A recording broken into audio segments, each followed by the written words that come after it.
me to fight, to keep fighting, and to change society in its whole. I'm not going to do it in French because by the time I translate it, it'll be dark.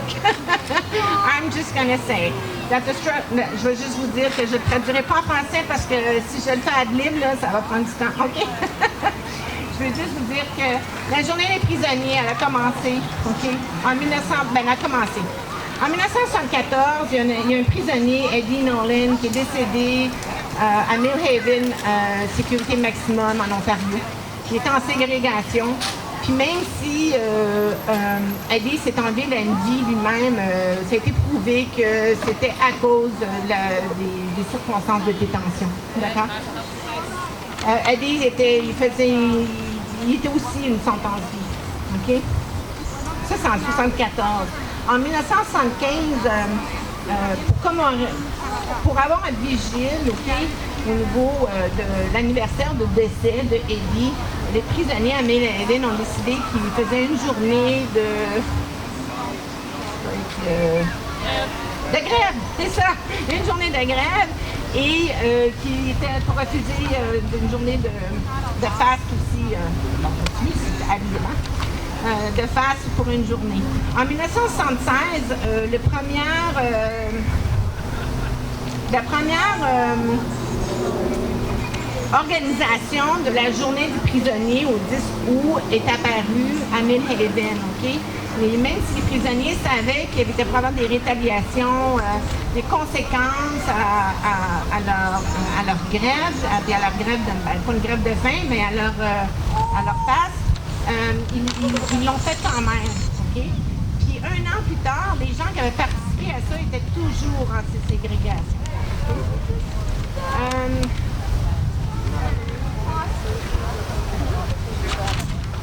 En 1983, Radio France,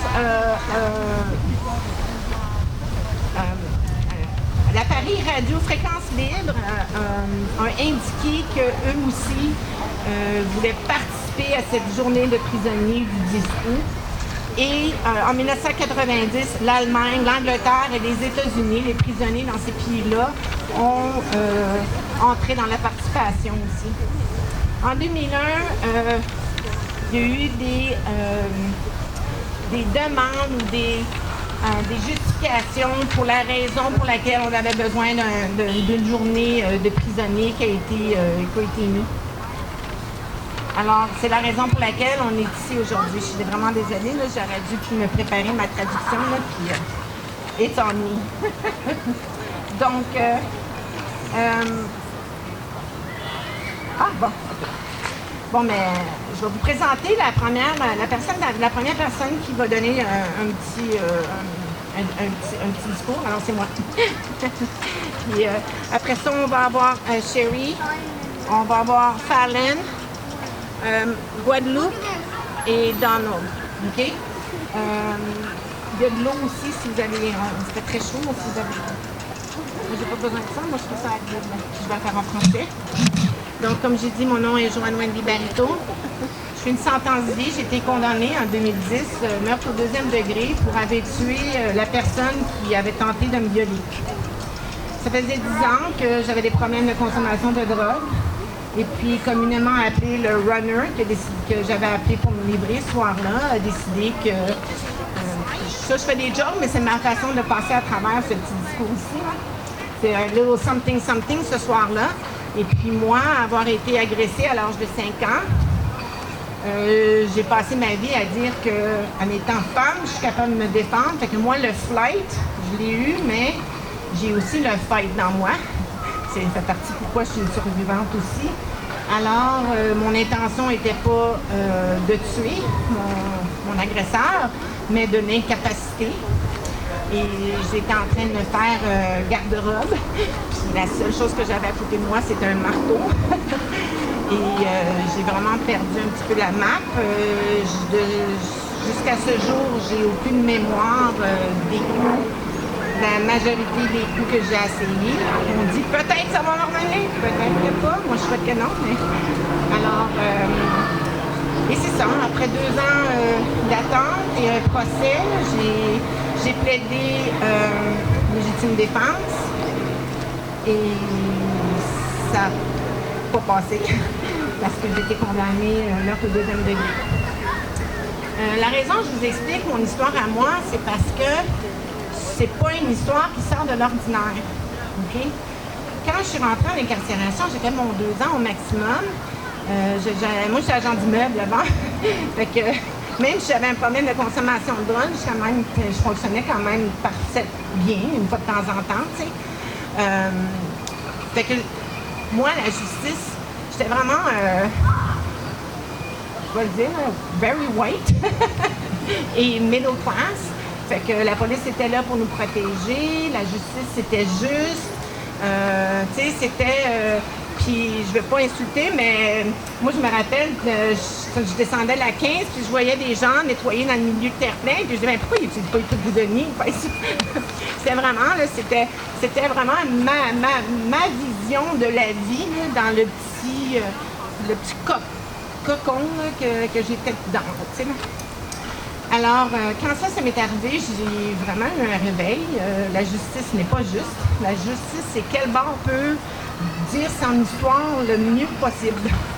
Puis, la vérité et les faits ne rentrent nullement, ça ne rentre pas dans l'équation.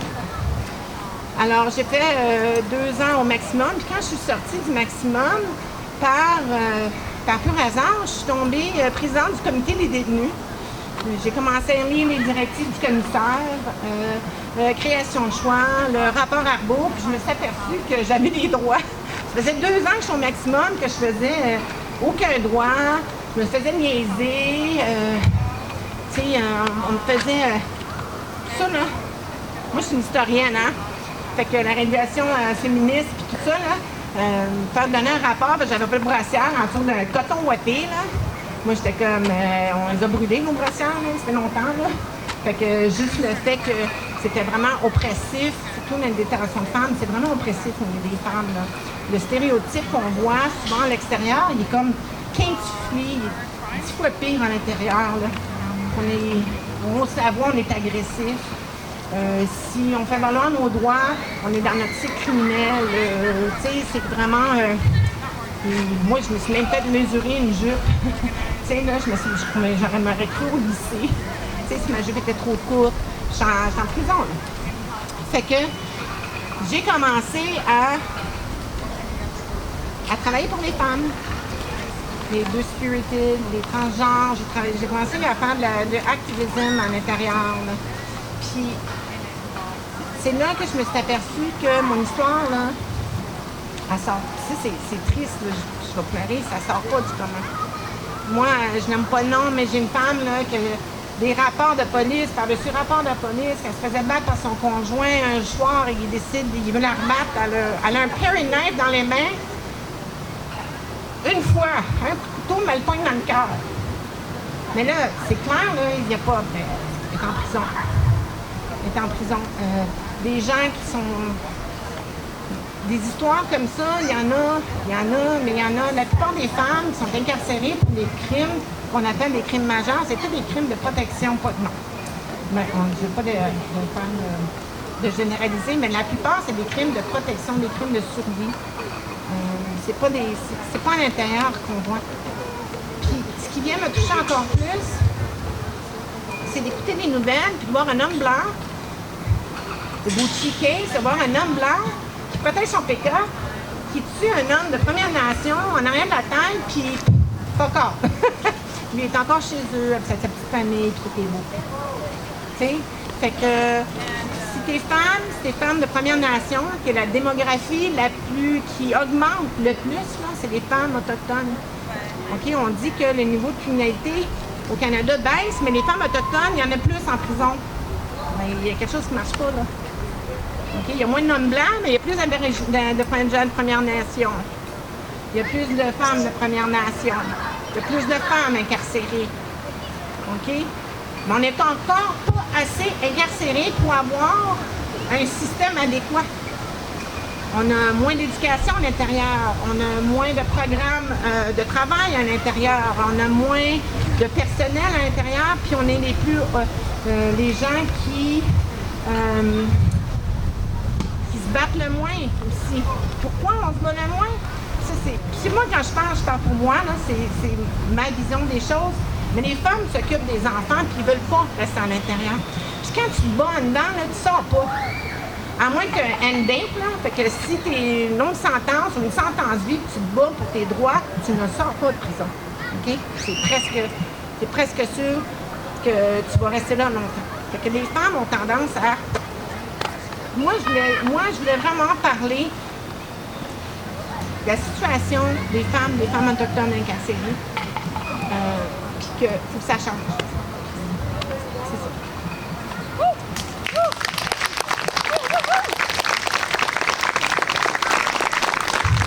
Thank you there.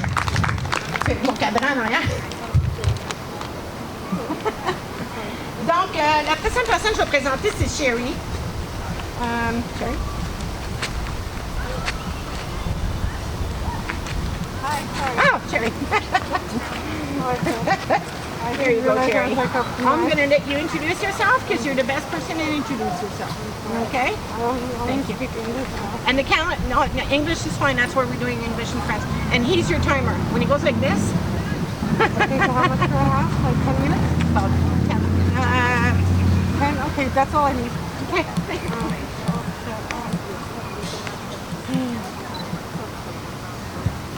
Hi, can everybody hear me okay? I don't really speak French, so I hope that's okay. I'm really nervous. I don't like speaking in front of people. Anyways, my name is Sherry Pronto.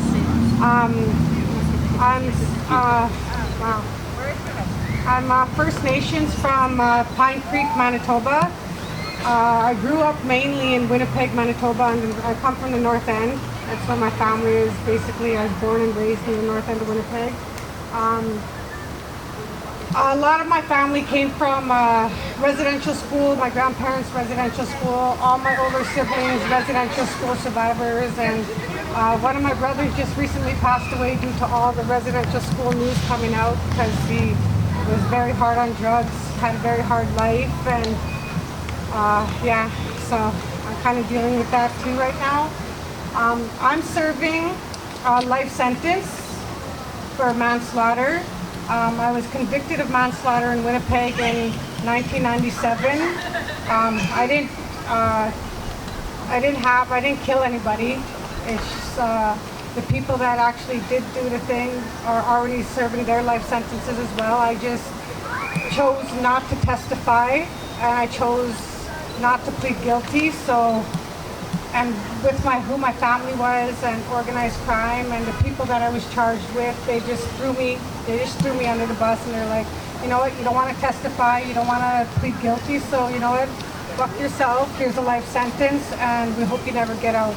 The judge's words were, there was no realistic prospect for rehabilitation for me, and I was like 17 years old. I wasn't even an adult yet. Anyways, they threw me away. I was really angry for the first half of my sentence. I guess for the first 7 to 10 years, I was like super angry. In all of that time, like I slit my own throat. I have scars that I have a lot of stories about. I watched, people die. I watched people commit suicide. I've watched people wither inside, and I've seen people, I've done time with people that, were basically like me, that were there, that shouldn't have been there, and that are, wrongly convicted and, suffering. A lot of everybody in jail has their own trauma stories, but a lot of the indigenous people have like double trauma stories just due to residential schools and the abuse. And I think that, we need to, stand together and just, focus on bringing our people home and bringing healing, because there is no healing in prison. I never got any healing. I never got any real, anything in prison. What I became in prison was very cold. I became really hard. I became really, you couldn't question my word, and you couldn't challenge my word, because I was so angry and so just that, you know, it wasn't okay. You know, I didn't tolerate a lot of things. And the main thing I didn't tolerate was people bullying other people, taking advantage of, you know, sisters and women with mental health issues and stuff like that. I wasn't, they labeled me a fighter for widows and orphans. You know, I stood up for, you know, my sisters. I was a chairperson of the inmate committees and the Native Sisterhoods, and I made sure that, you know, our rights were respected, because after my first, like, say 12 years of being angry and fighting and sitting in maximum security, and I did about four and a half years total in segregation. Like, normally the smallest bit I did was 6 months at a time. So I did a lot. I've seen a lot, and, you know, I think that, I don't know, my thoughts are all over the place. Please forgive me. If anybody has any questions, like, don't be shy to ask, because I wasn't really sure what I was coming to speak about tonight. But with the work that I'm doing now, I started with the Indigenous Support Workers Project of Montreal, which is basically a grassroots, it's Indigenous working to help our Indigenous homeless out there.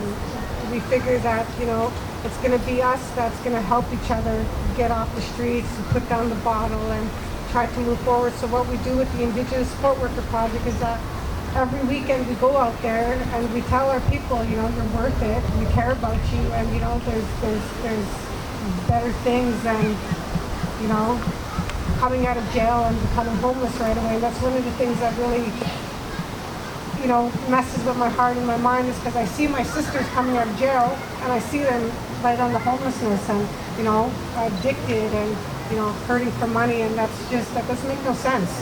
That doesn't make any fucking sense. I'm sorry for my language, but it angers me.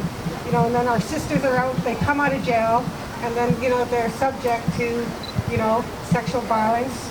A lot of our sisters that come out of jail, you know, they suffer rapes because, you know, they don't have any support. There's no proper support for our people coming out of the prison system. And the reason that they are involved in the prison system is because they get criminalized out here. You know, they don't have bus fare, they don't have metro passes, so they jump, they get fines, and these fines accumulate, and our people go inside, and a lot of them end up dying because a lot of them have serious issues, health issues, and addictions that are way bigger than them. If they don't have that drink in the morning, they go into seizures, they fall down. So imagine, they get arrested, they go into jail, and that's where they die. And, you know, it's really fucked up if you ask me. And I wish that, you know, one of my dreams is that I can have you know, a center that I can hold for Indigenous people, and that we could support people coming out of prison, help our sisters and our people coming out of prison, you know, be more successful. You know, I've been on parole in Montreal for 11 years now, and it's been super hard. Thank you. It's been a long time. I feel that with the Indigenous Support Workers Project, that's what gives me the strength, as I see my people at their lowest, and I was at my lowest at one point. You know, I was all about that alcoholism, I was all about that gang life, I was all about that money, and I was all about that solidarity, and I did my whole prison sentence like that. You know, I was the guards, people, security, and I was like, well, why don't you talk? You know, why do you always protect people? I'm like, I'm not protecting people, man. It's like I'm protecting myself. It's like, you know, people don't understand that, you know, it's you know, just because I say I'm doing a life sentence, and I did about approximately 19 years of that inside, and, you know, I was angry that I did so much time for something that I didn't do, but, you know, I got tossed inside because I refused to testify, and it's just like, nobody understood until I actually pushed myself for parole and actually talked to my victim's family. Like, it was the first time I got to address them in 17 years, and, you know, for that whole 17 years, they hated me. They blamed me for their kid's death, and it was an unfortunate series of events that, you know, took his life. Just senseless. It was basically senseless. I got a life sentence simply because the gang that I was involved with was an Indian posse, and it was like a native gang, north end of Winnipeg, very tight, and, you know, there was always gang violence, and the cops never really cared because we were always killing each other. But in this situation, it was the first time that the native gangs killed a white person. So it was like, they sensationalized it. It was a very big thing, and they're like, oh my God, they're not killing each other anymore, they're killing us now. So